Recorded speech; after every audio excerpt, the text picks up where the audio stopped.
ბრაკონიერობის ფაქტებთან დაკავშირებით Greenpeace-ის მხარდამჭერთა ჯგუფის წევრებმა საგანგებო ბრიფინგი გამართეს და საქართველოში არაკანონიერი ნადირობა და თევზჭერა გააპროტესტეს.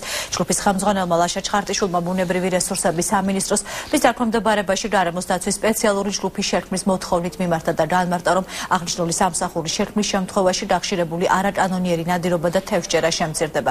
დღევანდელ შეხვედრას ფოტოგრაფი ნიტა წირტლაურიც ესწრებოდა, რომელმაც საკუთარ შემთხვევაზე ისაუბრა და აღნიშნა, რომ ბრაკონიერების მიერ ცხოველისთვის დარგებულ ხაფანგებში ხშირ შემთხვევაში ადამიანები ზიანდებიან.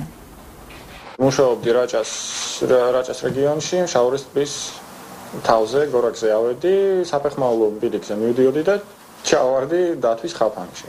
ამ სურათებზე კარგად ჩანს ეს დათვის ხაფანგის ზომა.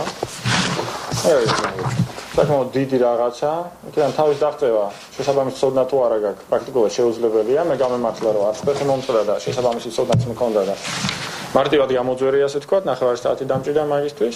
საქმე გასნილია ახლა ამბროლაურის პოლიციაში, ბრაკონიერობის, როგორც უკანონო ნადირობა დაცვზე, ნადირობა ხაფანგის მეშვეობით და ჩემის ხელობის დაზიანების უკაცრავად დაზიანების სტატიებით. ბოლო წლებში განსაკუთრებით ძიმე მასშტაბები მიიღო ბრაკონიერობამ საქართველოში, რაც არის დამღუპელი, როგორც საქართველოს ბიომრავალფეროვნების და ჩვენთვის, ამ ხმაშვილებისათვის, ასევე ტურიზმის განვითარებისათვის.